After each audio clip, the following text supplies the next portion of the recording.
Sports and curses seem to go together hand in hand. Take baseball, for instance. There's the curse of the Billy Goat, the curse of the Bambino, the Great Bambino, and the curse of the Black Sox. While football's got the Madden curse, and every Bills fan believes their team is hexed. As people say, Bills stands for Boy I Love Losing Super Bowls, which, ouch. But while most of these curses are often amusing stories for fans to explain why their team sucks so bad, there are a few that seem to be more than just fun bits of mythology. And there's one in particular that seems to stand out for its long history, its wide range, and the sheer amount of blood affiliated with it. The curse is known by many as the Talladega jinx. So, in today's video, we are exploring this famous curse and digging into the roots of the phenomenon. From the problems that marred the construction of the stadium to the ancient roots of the curse. We are focusing on the 1973 Talladega 500 as we unpack the unthinkable tragedies and horror movie coincidences that unfolded. And we'll cover the ways it has followed several of the competitors from that fateful day across the country and to their graves. Before we begin, please hit that thumbs up icon to show support and subscribe to the channel for more. So, if you dare, come on and let's go find out. It'd be a hell of a lot of fun. What happened?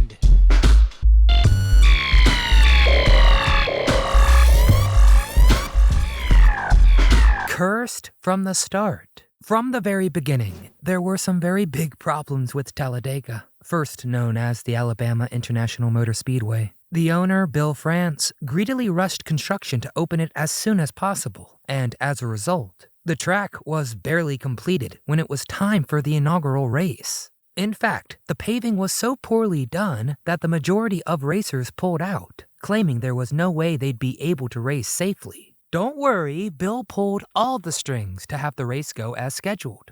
The Alabama 500 live from the Alabama International Motor Speedway.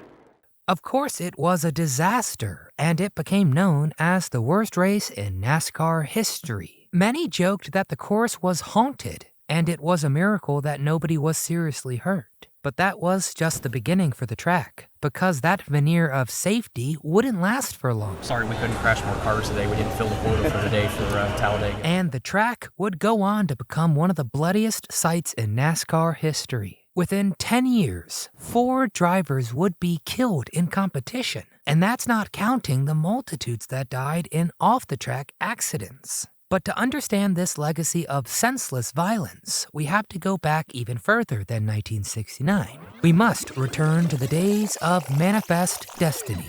You've got to come back with me. Destiny.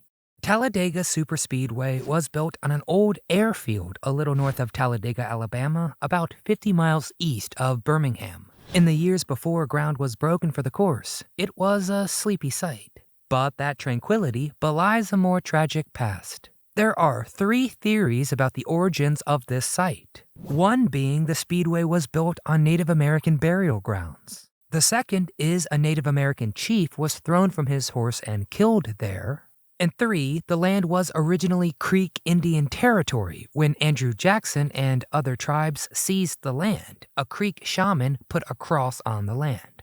The most evidence supports that third theory, because it is well documented that Andrew Jackson did violently pry the land from the original dwellers. But while we'll never know for sure exactly what happened there, is that true?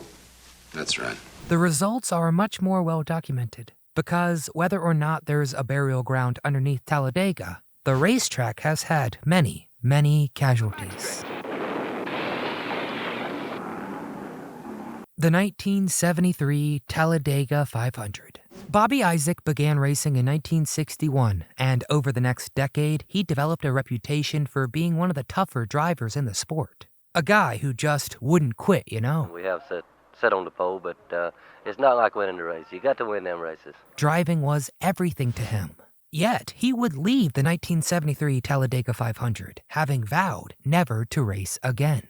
So what happened? I mean, you couldn't have had a more competitive race. Well, that's true. You got all good race car drivers. Plus you got about 10 or 12 that stands out from the rest, but they have better cars. Relatively early in the race, there was a crash. The driver was Larry Smith, a newcomer to NASCAR. He had made quite a name for himself as Rookie of the year prior. His car spun out and collided with a retaining wall, causing relatively minor damage to the car. This is before mid-race spectators were shocked when Bobby pulled his car into the pit. His fans waited and waited for him to re-enter the race, but there it sat, as frozen as if it had seen a ghost. And in fact, the truth wasn't far off. It wasn't until after the race that fans would learn the haunting details about what happened to Bobby. As Bobby said, he distinctly heard voices telling him to stop racing or he would die. But something even more consequential ended up happening in that race. While Larry Smith's crash was initially said to be minor, more details kept coming. And suddenly, listeners to the race were met with shocking news that somehow Larry had been killed in that crash. And while the other drivers continued to vie for the trophy, Larry's lifeless body was escorted from the racetrack. Bobby stopped competing after that and effectively retired from racing. He told reporters he had nothing left to prove, but that wouldn't end up being quite true. The next year, he returned to racing, albeit on a reduced schedule. Unfortunately, that might not have been the wisest move. If Bobby Isaac thought the voices had warned him that fateful day in '73, maybe he should have listened. The curse follows. Bobby never returned to full-time racing, but he must have thought that races here and there were safe. His races from that point were relatively free of drama and danger. In 1977, at Hickory Motor Speedway, Bobby was racing in the Winston 200. Number 26, driving a car made famous by Junior Johnson, is a young man with a big name of his own, Bobby Isaac. And a familiar scene ensued. Bobby pulled out with 40 laps left and called in a relief driver. But this time it was too late, and Bobby collapsed on the track. Within a day, he would be dead of cardiac arrest. The official cause was heat exhaustion. But Bobby was only 45, and all the signs pointed to a healthy athlete. And although it was indeed hot, no other athlete in that competition was affected. Perhaps if he had only listened to those voices that fateful day 4 years ago. Bobby Isaac wasn't the only alumni of that 1973 race to be haunted. There was another famous Bobby competing, the legendary Alabama driver Bobby Allison. Allison never reported hearing voices during that race, but maybe he should have listened harder. In the years after 1973, Bobby Allison seemed to be doing just fine. He began to make a name for himself as a NASCAR legend, helping bring the sport to a national audience. Make it extra special. It really is, I'll tell you. It is great right here at home, I'm telling you. But years later, signs began to emerge that Allison may not have escaped unscathed. In 1988, at the Miller High Life 500, Bobby Allison was T-boned at a high speed and pronounced dead from injuries. But by some miracle, he was resuscitated, although in a vegetative state for a long time. It took years before he could perform basic functions, but slowly he crawled his way back into the world of the living. But the Talladega curse, however so creative, would strike Bobby where he least expected. In 1992, his son, Clifford Allison, who had followed his dad's footsteps, was killed at the Michigan International Speedway in a practice race. The tragedy, of course, wrecked Bobby, strained his marriage, and helped ensure that Bobby would never race again.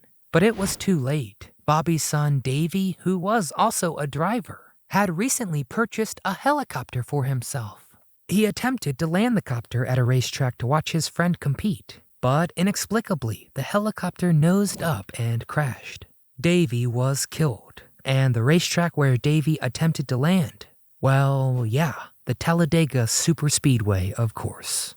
I think more than most infamous sports curses, lots of ink has been spilled about the Talladega jinx. Part of the reason for this is that there's just so many unexplainable accidents and deaths. While there have only been 4 deaths during competition, that eerie 1973 Talladega 500 certainly seemed to follow many drivers to the grave. This jinx is a reminder that man may not be as safe as he thinks he is. How bold we are to climb into our machines that carry us hundreds of miles per hour, down the street, through the air, always with total faith that they'll deliver us to our destination unharmed.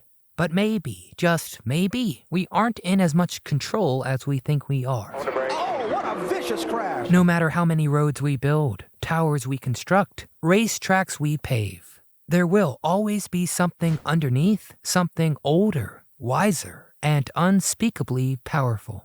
And when it speaks to you, you've better listen. All right, enough of me. Now we want to hear from you. Does this Talladega jinx hold some merit? Or is every crash, every death, just a coincidence? What is the most famous sports curse you know? Get in the comments and tell us all things Talladega. Before you go, hit that thumbs up icon if you enjoyed this video. Subscribe to our channel and come back often so we can keep telling you what happened.